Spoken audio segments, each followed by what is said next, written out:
भारत में आज भी अधिकांश लोग ट्रेन से ही सफ़र करना चाहते हैं। ट्रेन में तो आपने भी बहुत सफ़र किया होगा। आज के समय में बहुत कम ही ऐसे लोग होंगे जिन्होंने अब तक ट्रेन से यात्रा नहीं किया होगा। भारतीय रेलवे का कनेक्शन गांव से लेकर शहर तक जुड़ा हुआ है। यही कारण है कि भारतीय रेल को राष्ट्र की जीवन रेखा माना जाता है। हर रोज हजारों लाखों यात्री रेल से यात्रा करते हैं। कोई जनरल का टिकट लेकर सफर करता है तो कोई रिजर्वेशन का। शायद आपने भी जनरल और रिजर्वेशन में सफर किया होगा, लेकिन क्या आपने कभी गौर किया है कि आखिर रिजर्वेशन के सभी बोगी एक दूसरे से जुड़े रहते हैं, जबकि जनरल बोगी एक दूसरे से नहीं जुड़े रहते। अब आपके मन में इस सवाल उठ रहा होगा कि आखिर ऐसा क्यों होता है। चलिए आज हम आपको बताते हैं इसके पीछे की वजह, तो वीडियो को अंत तक जरूर देखें। आपने कभी न कभी तो ट्रेन में सफ़र किया ही होगा या फिर रेलवे स्टेशन पर गए होंगे और ट्रेन को करीब से देखा ही होगा।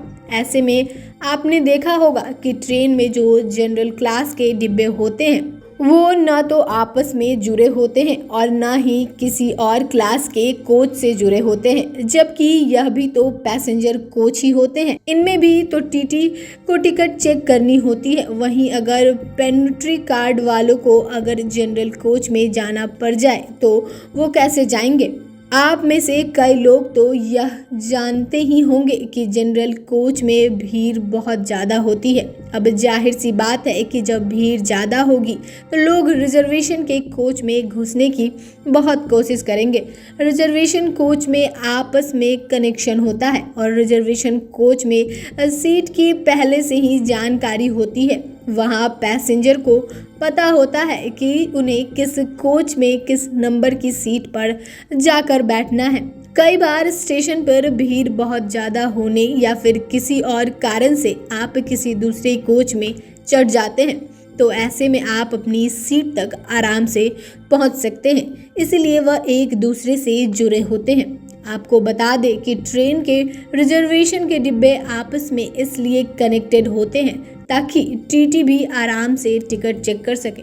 इसके अलावा अगर ट्रेन में पेंट्री है तो लोगों तक खाना बहुत ही आराम से पहुंचाया जा सके और लोग भी बड़े मज़े से खाने का आनंद उठा सके। वहीं अगर जनरल कोच की बात करें तो वहां किसी पैसेंजर की कोई फिक्स सीट नहीं होती। वो जाकर कहीं भी बैठ जाते हैं या फिर बैठ सकते हैं। इसलिए इन कोच के अंदर से आपस में कनेक्टिविटी नहीं दी जाती और उसको रिजर्वेशन कोच के साथ भी नहीं जोड़ा जाता। जब भी आप ट्रेन में रिजर्वेशन कराते हैं तो आपको कभी कभी आरएसी दिया जाता है।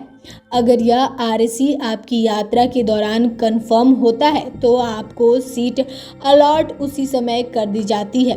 आप अपनी सीट तक आसानी से पहुंच सकते हैं। इसके लिए भी रिजर्वेशन कोचों को आपस से कनेक्ट किया जाता है। तो आपने जाना कि आखिर क्यों रेल के जनरल डब्बे आपस में कनेक्ट नहीं होते हैं।